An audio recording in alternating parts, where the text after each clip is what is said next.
Howdy do y'all, this is John, and today we are talking about Assassin's Creed 3, a video game released back in 2012. And in Assassin's Creed 3, you play as an assassin named Connor in his quest to rid the American colonies from the Templars. And during this conflict, you are also fighting the American Revolution. Okay, first things first. The character of Connor is incredible. Connor is half Mohawk, and he is easily a very likable character. He's adventurous, he has ambition, and most importantly, he also wants to see the American colonies free.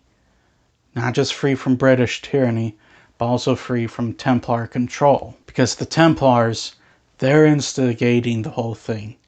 You have this very Illuminati-esque cult trying to trigger this series of events. They're literally behind everything.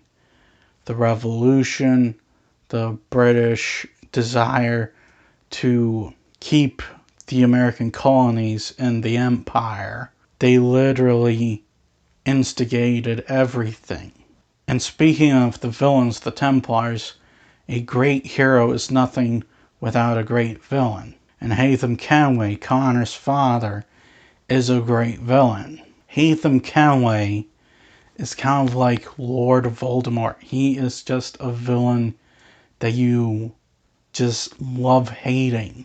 Because, kind of like his son Connor, he is a very likable character. He just simply has this personality of someone that you would not mind going and having a beer with. And yes, he is the main villain in the game. But on top of all of this, you also have a really, really well-crafted story. Connor's doing all these different things to try and stop the Templars, and while he's doing all of that, he's also getting involved in real history. Some of the events that Connor does to help fight back the Templars are real-world events that happened, like the Boston Tea Party. He witnessed the Boston Massacre. He was at Lexington and Concord. He was at Valley Forge.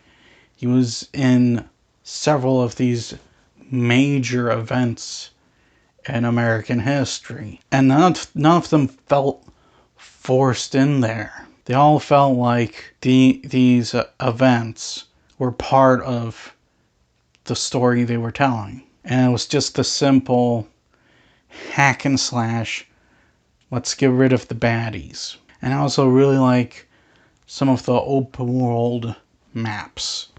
The frontiers, Boston, New York. Just the visual look of these things. They looked really nice. However, I should point out that there are quite a few bugs. I have the remastered version of the game for the Nintendo Switch, and it looks like some of the bugs I heard about with the original Xbox version. Yeah, it looks like some of the bugs kind of seeped in to this. You're sitting there, you're trying to get him to just run in a straight line, and for some reason he decides to just start parkouring for whatever reason, and you're just sitting there and going, what the heck? I did not ask for this. You turn the camera one way so that you can easily see your enemies and fight them, and all of a sudden the camera just swoops around to a different location, and now you're having issues seeing everything. That happened to me several times. But all in all, this is my introduction to Assassin's Creed.